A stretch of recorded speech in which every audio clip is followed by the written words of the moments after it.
Capitalismo, ahorro y trabajo duro. ¿Por qué le parece, profesor Bastos, pues importante conocer las ideas políticas de los pensadores conservadores y cómo se relacionarían pues con el libertarismo o el liberalismo Es clásico? que ahí está la clave. Históricamente parece que liberales y conservadores siempre fueron enemigos y parece que los conservadores eran como más enemigos de la libertad que los liberales y que, vamos, creemos que era un pensamiento que muchas veces está pasado y es una cosa muy discutida y algunas veces tienes razón. Pero la cuestión es que muchas de las ideas que defendían los conservadores clásicos, tanto los europeos, pero sobre todo los americanos, han sido reivindicadas por los libertarios a día de hoy.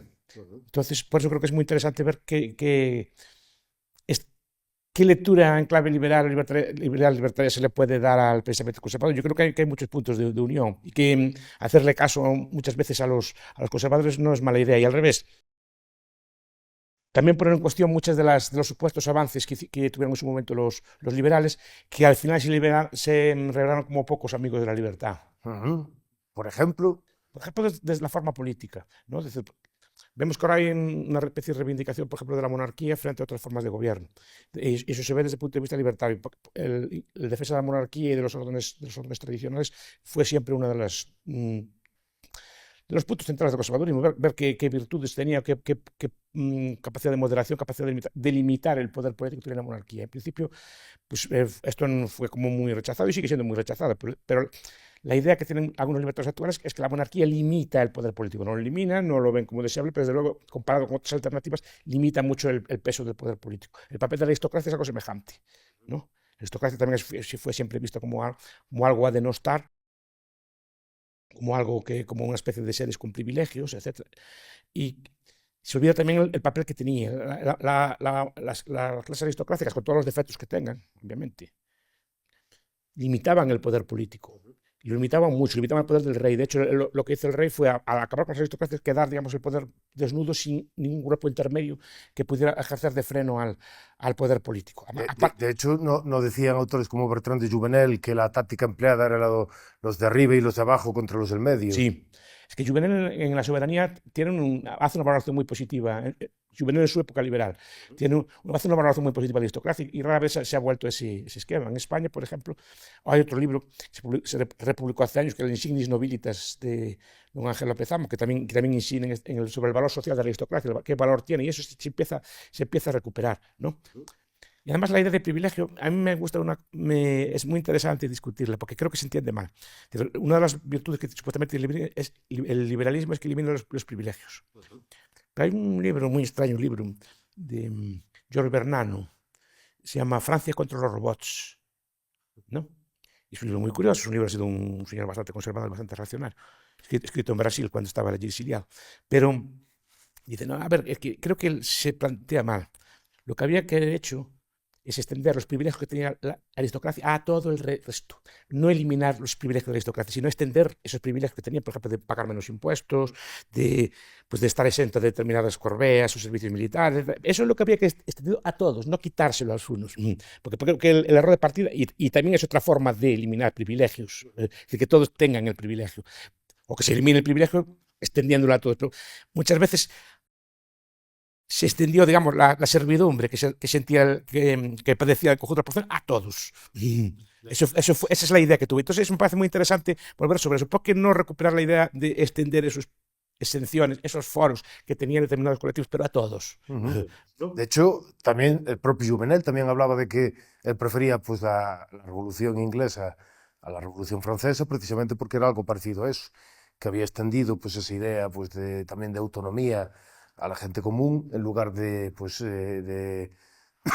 lugar de acabar con los privilegios, pues también como la idea de extenderlos. Además, la propia idea, que repito que esto puede parecer sumamente impopular, la propia idea de que hay unas personas con privilegios es un freno al poder. Es decir, hay personas que el Estado no puede tocar, que están limitadas. Es decir, que no. Entonces, digamos, el poder inmenso, el poder centralizador del Estado ahí frena. Igual que los poderes locales, la idea de descentralización de los poderes territoriales, la idea de los fueros, que es una idea que hay que recuperar. Repito que es una idea para discutir, no es necesariamente para aplicar, porque muchas veces... Es que la idea esa del control de poder o de contrapeso de poder antes se entendía como una cosa externa. Sí. Para contraponer el poder del rey necesitábamos el poder de otro. Sin embargo, debido también a la construcción de los estados modernos, empezó a entender que los contrapesos eran como una cosa interna, a dividir los poderes dentro del Estado. Claro, y eso es lo que explica Antonio Villasay en el Estado, como que es imposible, que dentro del propio Estado es muy difícil limitar el poder desde dentro. El poder tiene que estar limitado desde fuera, desde colectivos, bien sea desde territorios, bien sea desde grupos sociales o instituciones religiosas que frenen el poder del Estado, pero desde fuera, que lo frenen. Desde dentro es como limitarte a ti mismo, es como decirte voy a portarme, o sea, no voy a comer, no voy a fumar más o no voy a comer tanto. Es decir, eso no hay quien te controle. Normalmente el control tiene que haber algún tipo de control externo si quieres que venga así. No necesariamente coercitivo, pero sí algún tipo de control externo. Pues tu madre que te dice pues no comas tanto, o tus amigos te dicen que no fumes, es algún tipo de control externo. A ti mismo no. Es muy difícil que te controles. Y eso es muy interesante porque hay intuiciones ahí que son brillantes. Es decir, no necesariamente tienen que ser aplicadas, pero esa idea de que el poder puede ser frenado, que el privilegio tiene un papel también de freno del poder y que la ideal sería que eso se fuera extendiendo a toda la población, es la intuición que tienen, y ese aspecto lo tienen. Por ejemplo, después también podemos ver otros aspectos que tienen los libertarios al respecto. La defensa de la propiedad privada, tradicional, ¿no? La defensa de la familia, en el sentido de que también como órgano que frena el poder del Estado. Es decir, que se trata de que, oye, hay funciones que sabemos hacer nosotros solos, que para cuidar a nuestros niños bastamos nosotros, para cuidar a nuestros ancianos también deberíamos bastar nosotros, es decir, para atender a los enfermos también bastamos nosotros, no es necesario que nos suplanten en todas estas funciones. Entonces, porque entonces quedamos totalmente dependientes de lo que digan otros. Chesterton decía que era la familia era la institución anarquista por excelencia.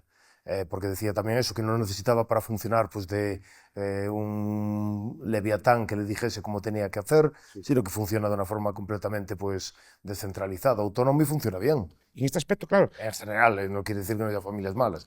La familia en ese aspecto tiene esa función también, y es otra intuición que tiene el libro, como este de El refugio en un mundo despiadado, de Christopher Lasch. Es un libro muy interesante. Por ejemplo, los libros de Alan Carlson, que hablan de estas cosas, pero enfatizan no tanto en la función, digamos, sino en la función que tiene la familia como freno al poder estatal y como para construir una base, la función de la idea de comunidad, por ejemplo, que plantea Robert Nisbet en uno de sus mejores libros y que es de los pocos que no están traducidos de él.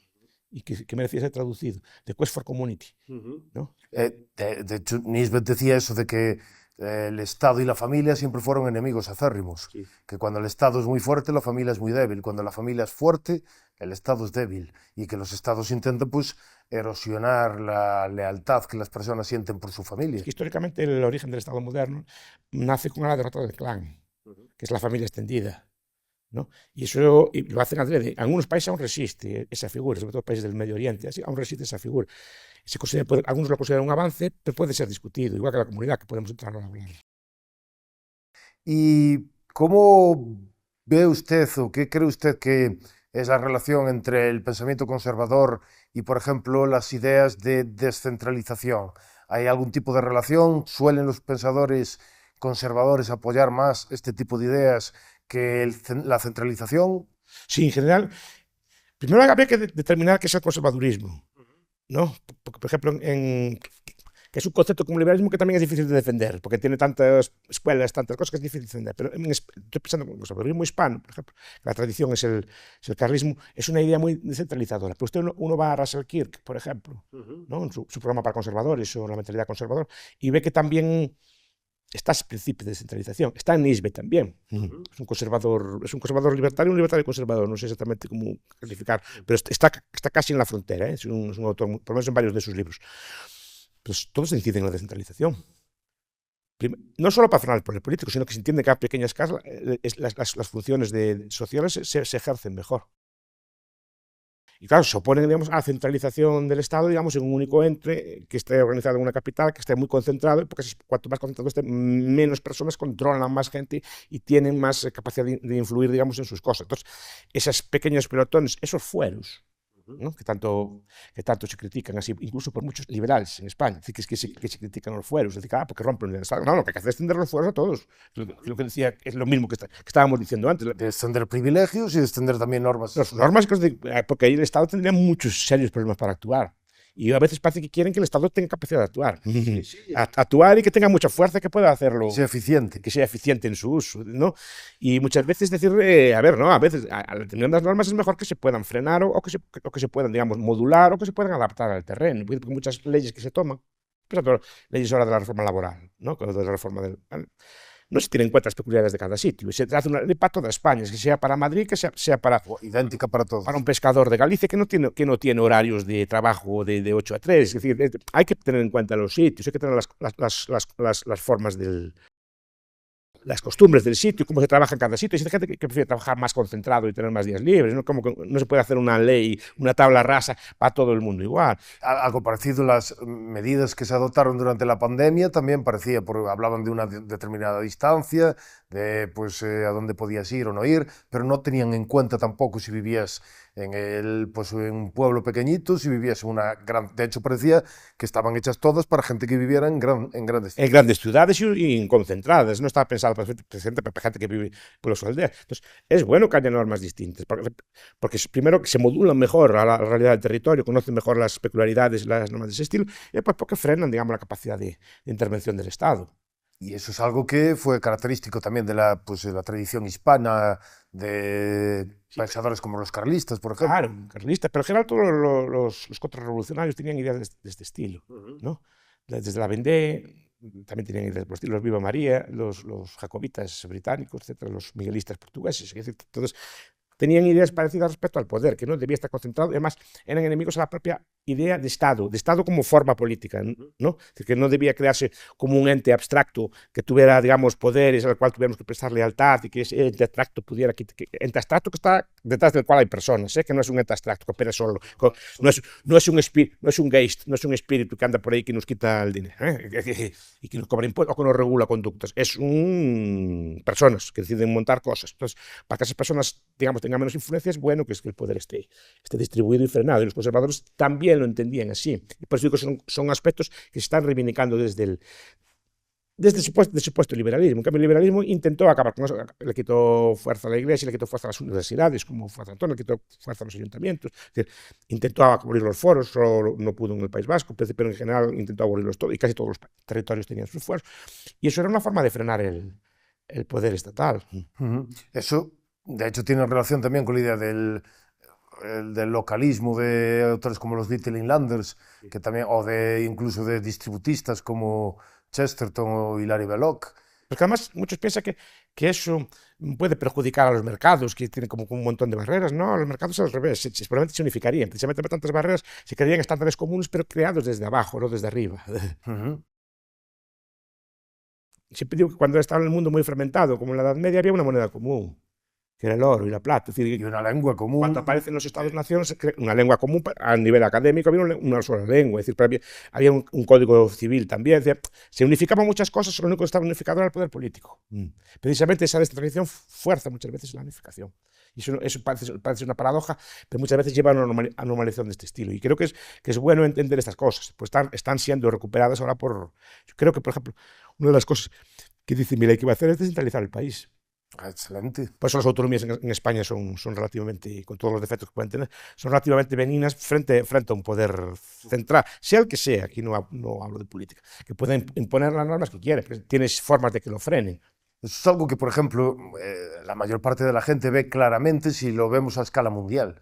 La mayor parte, aunque hay también gente que es favorable, en general, mucha gente no le gustaría tener un solo Estado, porque pues podría ser más tiránico, más opresivo y menos relacionado con las normas propias de la propia cultura. Es que un Estado mundial probablemente no sería dirigido desde Nueva York, sino desde Calcuta, o desde Pekín, que es normal, es donde hay más gente. Entonces, es decir, por números impondrían y al final tenemos que aceptar las normas que a ellos les gustan. Y a mucha gente, no creo, incluso los más así mundialistas, no creo que le gusta ese tipo de normas. Siempre está pensando, no, vamos a ser mundial, pero va a ser bajo nuestros parámetros. Y eso no creo que les hiciera mucha gracia, un gobierno de ese estilo. Entonces, claro, si entendemos que es bueno que haya pluralidad de estados, también es bueno que haya pluralidad dentro de los propios estados. Claro, no hay... La lógica es la misma en el escenario internacional que dentro de los propios estados. No, y estas ideas de fuero, que decir que tú no puedes entrar aquí. ¿No? Es algo que los americanos llamaban, que es algo parecido, llaman la nulificación. Ah, sí. Que Sí, tiene Tom Boots un libro sí, sobre eso. sí, la nulificación, si no recuerdo mal, que leí aquel libro, si no recuerdo mal, es que, vale, el gobierno federal podía hacer una ley, pero el gobierno local podía no acatarla. No quiere decir que fuera pero eso equivalía a la secesión. Es casi equivalente a la secesión, que al final es soberano, que aceptas tú lo que quieres o lo que no quieres. No es exactamente lo mismo que la secesión, pero es bastante parecido. Tiene elementos similares. Elementos similares. Y es lo que y ese tipo de es muy parecido a lo que es el fuero. Puedes decir, mira, aquí esta ley no entra. El fuero era algo donde, pues, por ejemplo, Tenías tus normas, tenías tus competencias, y en esas competencias no podía mandar a nadie. podía entrar el rey ni No podía ni el rey ni nadie. Eso es la idea de... Y eso que es un valor que siempre se ve como retrógrado, como conservador. En España es un residuo de la Edad Media. Ojalá se conserven más cosas de la Edad Media. Digo que muchas veces lo escuchan los liberales, es un residuo medieval, hay que ser modernos, ¿no? Pero en ambiente supuestamente pro-liberal, ¿no? O precisamente porque son liberales. A lo mejor es que está en la esencia del asunto. Es decir, no, ojalá quedaran más residuos de esos. Bueno, de hecho está toda esa idea, ese prejuicio contra la Edad Media, como si fuera una época de oscuridad y de superstición y de miseria, y pues parece ser que... Miseria probablemente porque el sistema económico no estaba muy avanzado.